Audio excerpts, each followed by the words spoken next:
Good morning all of you. मैं Sanjay Kumar, CWIG TTC BLW। आज इस लेक्चर में HHP इंजन टेस्टिंग के बारे में जानेंगे हम लोग। HHP इंजन टेस्टिंग जानने के पहले हम लोग थोड़े बेसिक्स और फिर उसकी असेंबली, देन हम आएंगे HHP इंजन टेस्टिंग पे। देखिए, जिस तरह से हम लोग के टू व्हीलर या फोर व्हीलर में एक चेसिस नंबर होता है जिससे हम लोग को पता चलता है कि वो कब का बना हुआ और कितने सिलेंडर का है, उसी तरह से अपने HHP इंजन पे भी एक नंबर प्लेट लगा रहता है जिससे हम लोग को पता चलता है कि वो कितने सिलेंडर का है और कब का बना हुआ है। उसमें सबसे पहले देखिए, यहाँ पे स्लाइड में आपको दिखाई दे रहा है 16 लिखा रहता है। ये शो करता है नंबर ऑफ सिलेंडर, मतलब कितने सिलेंडर का वो इंजन है। उसके बाद तीन डिजिट रहता है जो दिखाता है स्विफ्ट वॉल्यूम को। मतलब यहाँ पे 710 है तो 710 क्यूबिक इंच उसका स्विफ्ट वॉल्यूम है। मतलब स्विफ्ट वॉल्यूम करने का मतलब हुआ कि BDC और TDC के बीच में वॉल्यूम टैप हो रहा है वो। उसके बाद देखिए G3 लिखा हुआ है। G3 means rail road turbocharge engine, मतलब रेल पे चलने वाला, रेल में यूज होने वाला इंजन। उसके बाद बी है, लास्ट दो अल्फाबेट है बी है। बी शो करता है, जैसे बुक वगैरह में क्या होता है, एडिशन होता है ना, उसी तरह से यहाँ पे बी दिखा रहा है new generation fuel economy engine को। उसके आगे रहता है आपका आई लिखा हुआ रहा। आई मतलब इंडिया।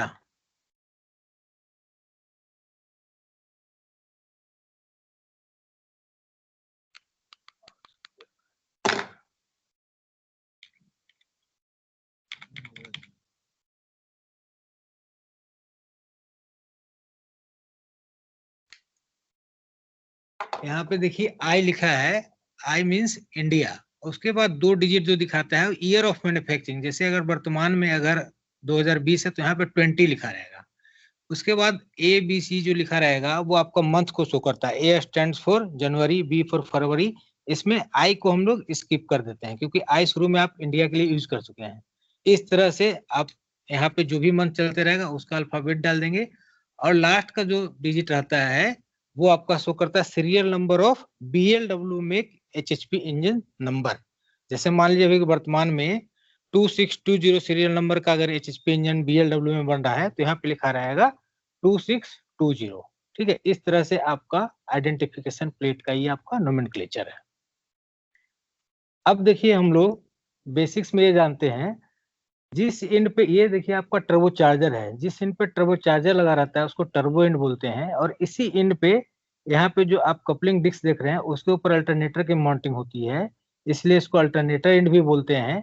और ये इंजन के पीछे का हिस्सा होता है, इसलिए रियर इंड। मतलब इस इंड के तीन नाम हुए आपके, टर्बो इंड, अल्टर और रियर। जस्ट इसके अपोजिट फेस में जो आपको स्लाइड में क्लियरली दिखाई नहीं दे रहा है, यहाँ पे गवर्नर लगा रहता है, इसलिए इसको गवर्नर इंड बोलते हैं। और इसी इंड पे छोटी छोटी सब असेंबलियां like water pump, lube oil pump, scavenging pump, strainer, मतलब जितना छोटा छोटा सब असेंबली है वो सब इस इंड पे लगा रहता है, इसलिए इसको एसेसरी इंड भी बोलते हैं। और ये इंजन के सामने का हिस्सा होता है, इसलिए इसको फ्रंट इंड बोलते हैं। मतलब तीन नाम यहाँ पे भी हो गया आपका, गवर्नर इंड, एसेसरी इंड और फ्रंट इंड। अब इसका इंजन का राइट और लेफ्ट कैसे डिस्टिंग्विश करते हैं, तो इसमें है कि standing at alternator end and facing towards governor end. मतलब कि आप खड़े होंगे इस इंड पे जहां पे मैं कर्सर से आपको दिखा रहा हूं, तो जो आपका लेफ्ट हैंड होगा लेफ्ट साइड ऑफ इंजन, मतलब ये वाला आपको बैंक होगा लेफ्ट साइड ऑफ इंजन, और उधर वाला राइट साइड ऑफ इंजन, क्योंकि आप खड़े यहाँ पे हैं गवर्नर की तरफ मुंह करके थे, तो ये लेफ्ट साइड ऑफ इंजन और उधर वाला राइट साइड ऑफ इंजन हो जाएगा आपका। इस तरह से इंजन का राइट और लेफ्ट आपको पता चल जाएगा। अब इसमें आते हैं कि नंबरिंग कैसे करेंगे। मतलब 16 सिलेंडर का है तो सिलेंडर नंबर 1 कहाँ पे है, 5 कहाँ पे है, 8 कहाँ पे है। तो नंबरिंग के लिए हम आपको एक लाइन डायग्राम से यहाँ पे देखिए स्लाइड में दिखा रहे हैं, जिससे आपको पता चलेगा नंबरिंग कैसे करते हैं।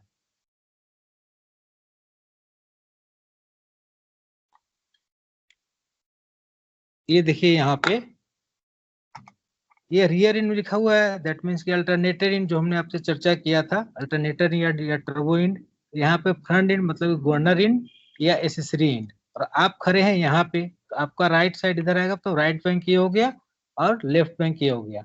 सिलेंडर नंबर 1 स्टार्ट करते हैं गवर्नर राइट बैंक गवर्नर इन, वो सिलेंडर नंबर 1 होगा। वहां से करते करते आएंगे तो 1 2 3 4 5 6 7 8, और फिर लेफ्ट साइड फ्रंट इन जो होगा मतलब गवर्नर इन, वो सिलेंडर नंबर 9 10 11 12 13 14 15 16 करके, इस तरह से 1 से 16 तक की नंबरिंग हो जाएगी। और 20 सिलेंडर का रहेगा तो दोनों तरफ 2-2 सिलेंडर बढ़ जाएंगे, मतलब 10-10 दोनों तरफ हो जाएंगे।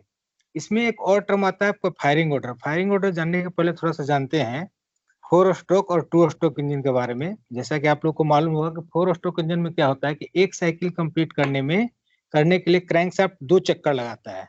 और 2 स्ट्रोक जो एचएचपी आपका 2 स्ट्रोक का इंजन है, तो उसमें एक साइकिल कंप्लीट करने के लिए क्रैंकशाफ्ट 1 चक्कर लगाता है। इसमें क्या होता है, वैसे साइकिल करने का मतलब सक्शन, कंप्रेशन, एक्सपेंशन और एग्जॉस्ट। तो जैसे ही कंप्रेशन के एंड के पास आप उसमें डीजल का इंजेक्शन कराते हैं, जो भी फ्यूल होता है उसको इंजेक्ट कराते हैं, जिसके कारण उसके बाद बर्निंग होती है। तो उस फायरिंग का एक सीक्वेंस होता है। उस सीक्वेंस को रिमेम्बर करने के लिए आप आसानी से इस तरह से आप उसको ध्यान रख सकते हैं। केवल 4 डिजिट आप याद रखिए, 18, 36, 45 और 27। हमने आपको क्या कहा रिमेम्बर करने के लिए? 18, 36, 45, 27। 18 के नीचे अगर आप कॉपी पेन से यूज करेंगे तो और आपको इजीली आप उस चीज को कर सकते हैं प्रैक्टिकल में। 18 लिखने के बाद एक लाइन छोड़ दीजिए, 36 लिखने के बाद एक लाइन छोड़ दीजिए, फिर 45 लिखने के बाद एक लाइन छोड़ दीजिए, और 27 के बाद एक लाइन छोड़ दीजिए। अब क्या करिए कि आपका एक जो लिखा है, एक में 8 जोड़ेंगे तो 9 आएगा, उसके नीचे वाला जो आपने स्पेस छोड़ा था उसमें 9 लिख दीजिए। 8 में 8 जोड़ेंगे तो 16 आ जाएगा, वहां भर दीजिए 16। फिर 3 में 8 जोड़ेंगे तो 11, 6 में 8 जोड़ेंगे तो 14, 4 में 8 जोड़ेंगे तो 12, 5 में 8 जोड़ेंगे तो 13, 2 में 8 जोड़ेंगे तो 10, 7 में 8 जोड़ेंगे तो 15। इस तरह से आपका 1 से 16 सिलेंडर पूरा आ गया। इसका कहने का मतलब क्या हुआ कि सबसे पहले फायरिंग होगी सिलेंडर नंबर 1 में। और हमने अभी आपको बताया था कि 2 स्ट्रोक में एक साइकिल कंप्लीट करने के लिए क्रैंकशाफ्ट 1 चक्कर लगाता है। एक चक्कर में 360 डिग्री, और 16 सिलेंडर का इंजन है तो 360 डिवाइडेड बाई 16, 360 डिवाइडेड बाई 16 करेंगे तो 22.5 डिग्री आएगा। मतलब कि सिलेंडर नंबर 1 में फायरिंग होने के 22.5 डिग्री के बाद फायरिंग होगी सिलेंडर नंबर 8 में। 8 में फायरिंग होने 22.5 डिग्री के बाद सिलेंडर नंबर 9। इस तरह से ये पूरा सीक्वेंस चलते रहेगा और फायरिंग ऑर्डर हो जाएगा आपका 1, 8, 9, 16, 3, 6, 11, 14, 4, 5, 12, 13, 2, 7, 10, 15, और सब में 22.5 डिग्री के अंतराल के बाद आपकी फायरिंग होगी। इस तरह से फायरिंग ऑर्डर का आपका सीक्वेंस हो गया। अब देखिए थोड़ा सा इंजन असेंबली के बारे में हम लोग जानते हैं। पीएलडब्ल्यू में इंजन असेंबली का कार्य इंजन इरेक्शन शॉप में होता है, और ये 4 स्टेशन में कंप्लीट होता है। स्टेशन 1, स्टेशन 2, स्टेशन 3 और स्टेशन 4। सबसे पहले क्रैंकेस जो रहता है, उस क्रैंकेस का डिबरिंग और वॉशिंग कर लिया जाता है। क्रैंकेस जो मैन्युफैक्चर फैब्रिकेशन होता है आपका बीएलडब्ल्यू के बी शॉप में होता है। सबसे पहले उसका आपका एचडब्ल्यूएस हेवी बेल्ट शॉप में उसका फैब्रिकेशन होता है। फिर एचएमएस शॉप है, हेवी मशीन शॉप, वहां पे उसकी मशीनिंग होती है। वहां से फिर वो आपका क्रैंकेस आपके इंजन इरेक्शन शॉप में आता है। आने के बाद उसका पहले डीबरिंग किया जाता है। डीबरिंग करने का मतलब कि जो आपका मशीनिंग हुआ है एचएमएस में, थोड़े बहुत उसमें जो बर वगैरह रहते हैं उस बर्स को रिमूव कर दिया जाता है। उसके बाद उस क्रैंकेस को क्रैंकेस बासर इंजन इरेक्शन शॉप में, उसमें उसको बासिंग करने के बाद फिर एयर वगैरह मार उठ करके उसको क्लियर कर दिया जाता है। मतलब जितने बर वगैरह हैं वो रिमूव हो जाते हैं। उसके बाद उस क्रैंकेस को स्टेशन 1 पे जो पोजिशनर है, पोजिशन करने का मतलब कि ऐसा अरेंजमेंट जिसमें कि आप लोड करके उसको घुमा सकते हैं। स्टेशन 1 पे रखे हुए पोजिशनर पे उसको हम लोग ओवरहेड क्रेन से प्लेस कर देते हैं। प्लेस करने के बाद क्रैंकेस में 3 आइटम का फिटमेंट यहाँ पे होता है स्टेशन 1 में: क्रैंकशाफ्ट, कैमशाफ्ट और ओएसटी शाफ्ट। ये देखिए स्लाइड में स्टेशन 1 पे fitment of crankshaft, camshaft, OST shaft in crankcase. ये देखिए आपका क्रैंकशाफ्ट है, यहाँ पे कैमशाफ्ट है। इसी ब्लॉक एंड कैप में एक पैरेलल में, कैमशाफ्ट के पैरेलल में ही पतली सी ओएसटी शाफ्ट भी दोनों बैंक पे लगा रहता है। ठीक है, तो 3 आइटम का फिटमेंट यहाँ पे हो गया, क्रैंकशाफ्ट, कैमशाफ्ट और ओएसटी शाफ्ट का। उसके बाद स्टेशन 2 पे पहले से ही आपका हॉर्स पे ऑयल पेन रखा रहता है। तो स्टेशन 1 पे जो आपकी असेंबली क्रैंकेस की हुई है उसको ओवरहेड क्रेन से उठाते हैं और उस ऑयल पेन पे ले जाकर के उसको प्लेस कर देते हैं। प्लेस करने के बाद यहाँ क्या करते हैं, ऑयल पेन और क्रैंकेस का हम अलाइनमेंट कर लेते हैं। अलाइनमेंट मतलब कि उसका फेस जो है दोनों अलाइन कर लेते हैं, वो प्लस माइनस 4th हाउ में होना चाहिए। जब वो हमारा मिल जाता है, डायल से हम उसको चेक कर लेते हैं, अगर रेंज के अंदर मिल जाता है तो उसके क्या करते हैं, बोल्ट अप कर देते हैं, बोल्ट अप करके टाइट कर देते हैं। यहाँ देखिए लिखा है lower crankcase on to oil pan, its alignment and bolting. यहीं पे आपका डबल आइलर सब शाफ्ट का फिटमेंट कर देते हैं, डैम्पर असेंबली का फिटमेंट कर देते हैं। ये देखिए डायग्राम में आप देख रहे हैं, जो आपको अलाइनमेंट की बात कर रहे थे, ये ऑयल पेन है आपका, और ये वाला स्ट्रक्चर आपका क्रैंकेस है। इस फेस और इस फेस की अलाइनमेंट कर देते हैं, ठीक है। फिर थ्रू आउट इसको बोल्ट अप दोनों यूनिट पे कर देते हैं, तो अब ये सिंगल यूनिट हो गई, ऑयल पेन और क्रैंकेस। और यहीं पे फिर वाइब्रेशन डैम्पर एसेसरी यूनिट में vibration damper, oil manifold, accessory drive gear, इन सब की माउंटिंग कर देते हैं। और जो आपका अल्टरनेटर इंड वाला पोर्शन है, जिधर टर्बो लगा हुआ था, उस इंड पे आपका ये बेल गियर और डबल आइडलर स्टफ शाफ्ट और आइडलर गियर, ये सब लगा देते हैं। इतना काम स्टेशन 2 पे कर लेते हैं। स्टेशन 2 पे इतना काम होने के बाद फिर इसको ओवरहेड कैन से उठा करके स्टेशन 3 पे प्लेस कर देते हैं। स्टेशन 3 पे जो BLW के सब असेंबली सबसे हमको पावर असेंबली ब्लेड और पावर असेंबली फोर्क मिला होता है। 8 नंबर पावर असेंबली ब्लेड और 8 नंबर पावर असेंबली फोर्क, उसका फिटमेंट इस क्रैंकेस में हम लोग करते हैं। ये देखिए स्टेशन 3 आपको स्लाइड में यहाँ दिखाई देगा। Station 3 installation of power assembly 16 numbers, crab nut application and fitment of piston cooling tubes का फिटमेंट स्टेशन 3 पे ही करते हैं। ये देखिए यहाँ पे आपका ये पावर असेंबली फोर्क है, ये पावर असेंबली ब्लेड है। इसको पहचानने के लिए आप इस तरह से कर सकते हैं, अगर गौर से आप देखेंगे तो ब्लेड में स्मूथ पोर्शन रहता है, ये देखिए, ठीक है, और फोर्क वाले में यहाँ पे सेरेशन कटा रहता है। और इसको रिमेम्बर करने के लिए इस तरह से भी आप कर सकते हैं, ऐसे अल्फा ब्लेड आप लिखते हैं तो इसमें कितने 5 अल्फाबेट्स हैं। अगर आप राइट लिख RIGHT राइट लिखते हैं तो उसमें भी 5 अल्फाबेट्स हैं। मतलब पावर असेंबली ब्लेड की फिटमेंट जो है इंजन के राइट साइड वाले पोर्शन में, और फोर्क में अगर आप देखें, फोर्क आप लिखते हैं तो इसमें 4 अल्फाबेट्स हैं। लेफ्ट लिखते हैं LEFT, लेफ्ट में भी 4 अल्फाबेट्स हैं। इंजन के लेफ्ट साइड में पावर असेंबली फोर्क का फिटमेंट होता है। इस तरह से आप इसको रिमेम्बर कर सकते हैं, जस्ट फॉर पे रिमेम्बर करने के लिए ऐसे ध्यान आप रख सकते हैं। तो यहाँ पे पावर असेंबली ब्लेड और पावर असेंबली फोर्क का फिटमेंट कर दिया जाता है, और उसके बाद यहाँ पे क्रैब प्लेट और क्रैब नट लगा करके टाइट कर दिया जाता है। तो 16 नंबर पावर असेंबली का फिटमेंट आपका क्रैंकेस में हो जाता है। और नीचे में इनसाइड में यहीं पे पिस्टन कूलिंग ट्यूब का भी फिटमेंट कर देते हैं। अब इस पूरे असेंबली को उठा करके स्टेशन 4 पे, जहाँ पे कि फाइनल असेंबली होती है, और यहाँ पे साइमल्टेनियस वर्किंग होती है। एसेसरी इन पे भी काम होते रहता है, टॉप डेक पे भी काम होते रहता है, और अल्टरनेटर इन जो टर्बो इंड है उस पे भी काम आपका होते रहता है। स्टेशन 4 पे ही फाइनल असेंबली आपकी होती है।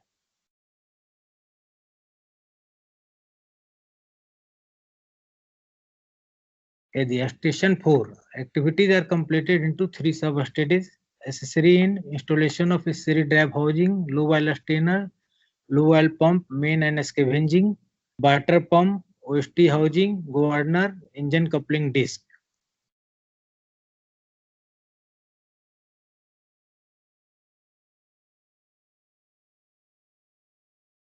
अल्टरनेटर निम्न क्या किस आइटम का फिटमेंट होता है?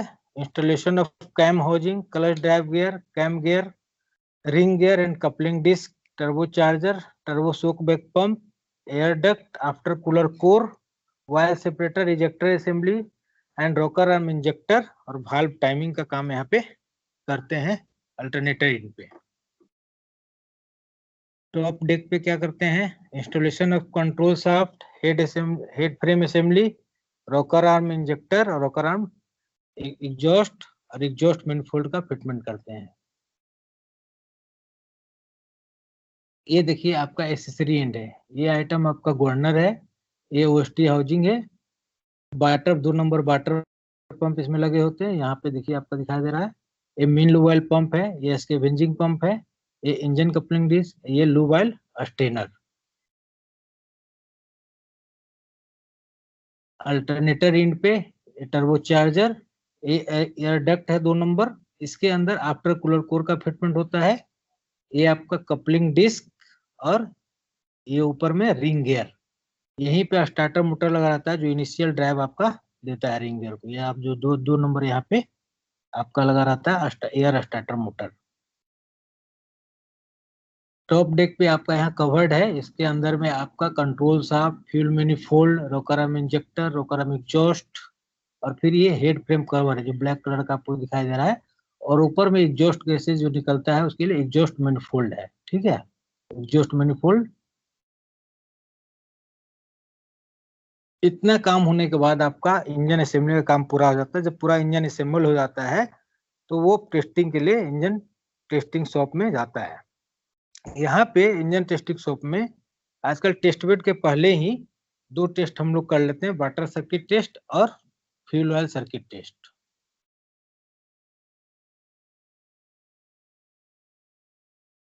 इंजन टेस्टिंग में सबसे पहले आपका टेस्ट बेड के बाहर ही दो टेस्ट कर लेते हैं, वाटर सर्किट टेस्ट और fuel oil circuit test. Water circuit test में 100 प्लस माइनस 10 psi का प्रेशर देते हैं 15 मिनट तक। उसके बाद देखते हैं कोई लीकेज हो रहा है कि नहीं हो रहा है। अगर लीकेज होता है तो उसको अटेंड कर लेते हैं। फ्यूल सर्किट टेस्ट में 60 टू 70 psi का प्रेशर 15 मिनट के लिए देंगे, और उसको फिर देख लें अगर कोई उसमें लीकेज वगैरह है तो उसको अटेंड करते हैं। तो आप इस तरह से फ्यूल सर्किट टेस्ट भी हो जाता है। Water circuit test at 100 plus minus 10 psi static for 15 minutes and attend leakage if any. Fuel circuit testing में 60 to 70 psi pressure for 15 minutes and attend deficiency if any. ये दोनों test होने के बाद अब क्या करते हैं, इस पूरे को ट्रांसफर ट्रॉली पे, इंजन को हम लोग टेस्ट बेड पे ले जाने के लिए ट्रांसफर ट्रॉली पे पहले प्लेस करते हैं। Placement of pre tested engine on test bed. एक ट्रांसफर ट्रॉली देखिए किस तरह का रहता है। ये देखिए, ये जो आपका पीला स्ट्रक्चर दिखाई दे रहा है, ये टेस्ट बेड ट्रॉली है, ट्रांसफर ट्रॉली इसको बोलते हैं। इस पे पूरा इंजन आपका यहाँ प्लेस कर दिया गया। अब प्लेस करने के बाद क्या है, इसका जो माउंटिंग बोल्ट्स है उसको हम लोग टाइट करते हैं ताकि आपका ट्रांस टेस्ट बेड ट्रॉली के साथ वो इंटैक्ट हो जाए। ठीक है, इसमें करने में क्या करते हैं, आपका जो अल्टरन एसेसरी एंड का जो माउंटिंग बोल्ट है उसको 650 फुट पाउंड पे टाइट करते हैं, और जो अल्टरनेटर एंड की तरफ जो आपका वाइल पेन का माउंटिंग बोल्ट्स है उसको 450 फीट पाउंड पे टाइट करते हैं, और जो अल्टरनेटर का माउंटिंग बोल्ट्स होता है उसको 1400 फुट पाउंड पे हम लोग टाइट करते हैं। इस तरह से ये आपका पूरा स्ट्रक्चर जो है टेस्ट बेड ट्रॉली के साथ इंटैक्ट हो जाता है। यहाँ पे एक और काम करते हैं, अब इसको हम लोग अंदर ले लेते हैं। यहाँ पे जो अल्टरनेटर का कपलिंग डिस्क है और इंजन का जो कपलिंग डिस्क है उन दोनों को भी हम लोग टाइटर करते हैं 295 फीट पाउंड पे। ये देखिए, engine alternator coupling and torquing. Coupling bolt 290 feet pound पे उसको हम लोग टाइट कर देते हैं। इंजन का फाउंडेशन बोल्ट जो फ्रंट साइड का रहता है उसको 650 फीट पाउंड पे, और रियर साइड वाले को 450 पाउंड पे हम लोग टाइट कर देते हैं। अब ये पूरा हम लोग ट्रॉली को, अल्टरनेटर माउंटिंग बोल्ट जो रहता है वो हमने आपको बताया था आपकी 1400 फुट पाउंड पे हम लोग टाइट कर देते हैं। अब इस ट्रॉली को इनसाइड टेस्ट बेड ले लेते हैं, टेस्ट बेड के अंदर हम लोग कर देते हैं। यहाँ पे सबसे पहला काम हम लोग करते हैं इंजन और अल्टरनेटर का अलाइनमेंट।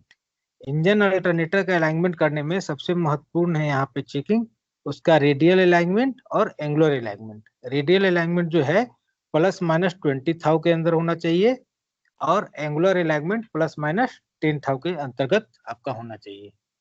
कैसे करते हैं, गेज रहता है, गेज से वहां पे हम लोग उसको अलाइन कर देते हैं। अभी नेक्स्ट स्लाइड में आप देखेंगे। ये देखिए, radial misalignment with in plus minus 20,000, angular misalignment with in 10,000 plus minus 10,000। Blower drive वगैरह को कनेक्ट कर देते हैं। अब यहाँ पे देखिए, इस तरह से आप अगर गौर से आप देखेंगे तो यहाँ पे अल्टरनेटर वाला पोर्शन है, ये अल्टरनेटर कपलिंग डिस्क है, और ये इंजन वाला पोर्शन है, इंजन कपलिंग डिस्क है। ये दोनों के बीच का जो माउंटिंग बोल्ट है इसको 295 पाउंड पे हम लोग उसको टाइट करते हैं, और फिर यहाँ पे गेज वगैरह लगा करके इसका रेडियल अलाइनमेंट और एंगुलर अलाइनमेंट हम लोग चेक कर लेते हैं।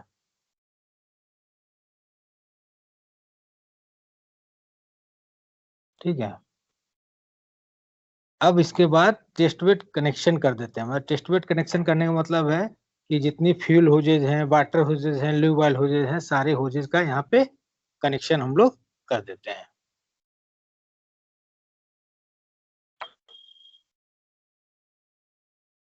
ये देखिए, जितना लूब और फ्यूल और वाटर का होजेज है, जैसे ये आपको वाटर आउटलेट हो जाए, ये वाटर इनलेट हो जाए, ये लूब ऑयल आउटलेट हो जाए, वाटर फिलिंग हो जाए, लूब ऑयल इनलेट हो, जितना ये सब सारा यहाँ पे कनेक्शन कर देते हैं। अब ये आपका इंजन रन करने के लिए तैयार है, मतलब उसे आप यहाँ पे टेस्टिंग के लिए एकदम कम्प्लीटली ये प्रिपेयर्ड हो गया है। उसके बाद सारा कनेक्शन यहाँ पे करके कंप्लीट कर देते हैं, जितना आपका कनेक्शन वगैरह करना है।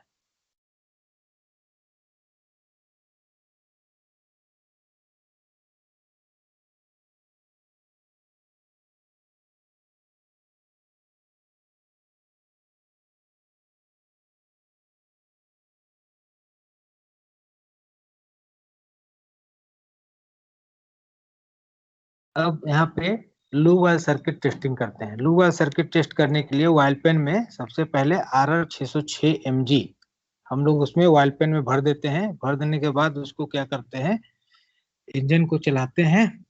फिर लू वाइल RR606 mg इन सम चेक लू while flow using external pump at 10 psi। उसके बाद देखते हैं कोई लीकेज वगैरह, चाहे वो अबनॉर्मल साउंड वगैरह, तो उसको हम लोग अटेंड कर लेते हैं। इसमें एक महत्वपूर्ण आइटम है आपका सोकबैक पंप। सोकबैक पंप का मेन काम क्या है, इसमें एक टर्बो चार्जर जो आपका रहता है, उसकी आरपीएम बहुत अधिक होती है, 21,500 आरपीएम होता है। आरपीएम बहुत ज्यादा होता है, इसलिए इसमें एक अलग से एक्सटर्नल डिवाइस सोकबैक पंप का दिया गया है, जो कि इंजन स्टार्ट करने के पहले और इंजन स्टार्ट करने के बाद तक चलाते रहते हैं। इंजन स्टार्ट करने के 20 मिनट पहले इसको चला देते हैं सोकबैक पंप को, और इंजन बंद करने के 25 मिनट बाद तक चलाते हैं। सोकबैक पंप का देखिए कहाँ पे रहता है माउंट, ये देखिए, ये आपका सोकबैक पंप एंड मोटर है। ये ऑयल पेन है, इसमें आपका लूब ऑयल भरा हुआ है सब ऑयल पेन में। यहाँ से क्या होता है, ये जो पाइपलाइन, इसके थ्रू आपका लूब ऑयल आया, मोटर ने सक किया, फिर यहाँ से इसमें आया, और यहाँ पे फिल्टर होने के बाद फिर यहाँ से ये पाइपलाइन के थ्रू जाता है। फिर यहाँ पे एक और फिल्टर फिल्टर उजले कलर का लगा रहता है, पर उसके बाद टर्बो चार्जर में आपका लूब ऑयल आता है। ये सोकबैक पंप और मोटर है।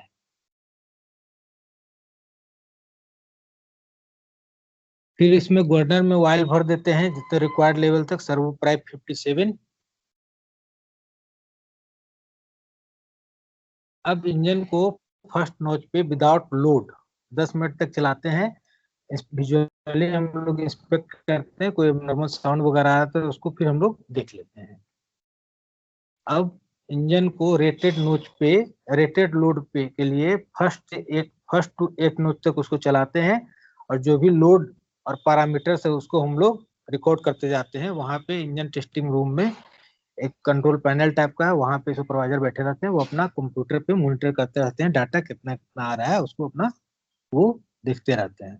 जैसे रेटेड लोड पे यहाँ पे देखिए स्लाइड में, इस तरह से हर एक नॉच पे कितना आरपीएम होना चाहिए, कितना बीएचपी होना चाहिए, कितने ड्यूरेशन चलाना है, ये पूरा रहता है। और उसको अपना वो उस चीज को कंप्यूटर पे मॉनिटर करते रहते हैं, देखते रहते हैं कितना हमको अचीव हो रहा है। ठीक है,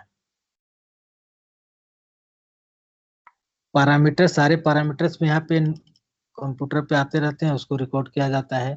प्रेशर से रिलेटेड डाटा, जैसे लो वाल पंप में इनका कितना 100 से 120 psi के बीच में होना चाहिए, वो मिल अचीव हो रहा है कि नहीं। टर्बो इन, लो वाल पंप का टर्बो इन कितना आ रहा है, फिर टर्बो वेरिंग का प्रेशर, पिस्टन कूलिंग का प्रेशर, सारा कुछ यहाँ पे सारा डाटा जो है आपका एक एक करके यहाँ पे नोट किया जाता है। नोट करने के बाद फिर आपका उसको आगे का कार्रवाई की जाती है। टेम्परेचर से रिलेटेड डाटा है, lube oil temperature engine in, lube oil temperature engine out, range यहाँ पे आपका दिया हुआ है। जैसे टेम्परेचर इन 70 से 90 डिग्री सेंटीग्रेड, आउट का 80 टू 99 डिग्री सेंटीग्रेड, इस तरह से सारे डाटा यहाँ पे आपके मेंशन रहते हैं, उसको रिकॉर्ड किया जाता है। कुछ जनरल डाटा भी है, जैसे फ्यूल फ्लो का, टर्बो आरपीएम मैक्सिमम 21,500 आरपीएम होता है, जो भी हमने चर्चा किया था आपसे। Turbo run down minimum 50 second, इस तरह से सारे डाटा यहाँ पे जो जनरल है वो डाटा भी सब यहाँ पे ऑब्जर्व किया जाता है। फिर लास्ट में एक टर्बो राउंड डाउन, जो अभी आपको हमने बताया था, मिनिमम 50 सेकेंड्स होना चाहिए। Low water switch operation minimum 35 minutes. और एक ओएसटी ऑपरेशन भी हम लोग यहाँ पे चेक कर लेते हैं, 1085 से 1100 आरपीएम के बीच होना चाहिए। अगर वो रेंज के बियॉन्ड होता है तो उसको फिर हम लोग रीसेट करते हैं, रीसेट कर लेते हैं और देखते हैं कैसे। Low water switch operation 35 second minimum होना चाहिए। अब फाइनल चेक कर लेते हैं, water leakage, fuel valve leakage और cam lobe, rocker arm, roller वगैरह स्कोरिंग के लिए कैम लोग और रोलर का स्कोरिंग चेक कर लेते हैं। पिस्टन कूलिंग ट्यूब का कंडीशन ये बहुत महत्वपूर्ण है, क्योंकि पिस्टन कूलिंग ट्यूब जो होता है अंदर, जो आपका लाइनर के इंसाइड में पिस्टन वगैरह जो होता है, उसका लुब्रिकेशन वगैरह पिस्टन कूलिंग ट्यूब के द्वारा ही होता है। तो उसकी पोजीशन भी चेक कर लेते हैं, कंडीशन की कहीं वो डायरेक्टली उसका जेट जो है उसी में इंजेक्ट हो रहा है कि नहीं, कैरियर पिस्टन पिन में। अगर नहीं रहता तो फिर उसको रेक्टिफाई कर लेते हैं। अगर कोई भी रिपेयर करना आता है तो उसको रिपेयर कर लेते हैं। अब इसके बाद क्या करते हैं, जितना आपको भरे उसमें फिलिंग किया गया था, लूब ऑयल, वाटर, फ्यूल, सबको हम लोग ड्रेन कर देते हैं। और जो कनेक्शन किया गया था इंजन में वो सबको डिस्कनेक्ट कर देते हैं। डिस्कनेक्ट करने के बाद इंजन इरेक्शन सबको हम लोग हैंड ओवर कर देते हैं पोस्ट टेस्टिंग के लिए। पोस्ट टेस्टिंग इसलिए करना पड़ता है, जैसे इंजन रन करता है तो उसके जो नट और बोल्ट वगैरह रहते हैं उसकी फिर से हम लोग टॉर्किंग चेक कर लेते हैं। तो उसको टॉर्कोमीटर से फिर उसको टॉर्क कर दिया जाता है, फुल वैल्यू को जितना इसका स्पेसिफाइड टॉर्किंग है। जब पोस्ट टेस्टिंग हो जाता है तो वहाँ पे पेंटिंग का काम हो जाता है इंजन एक्शन शॉप में। उसके बाद सारे पैरामीटर मिलने के बाद अब उसको फिर हम लोग हैंड ओवर कर देते हैं एलएएस को। इंजन में कुछ सेफ्टी डिवाइसेस भी लगे रहते हैं, वो देखिए यहाँ पे लिस्ट है। एक लो ऑयल प्रेशर शट डाउन होता है जो गवर्नर में आपका लगा रहता है। ये देखिए low oil pressure shut down plunger है।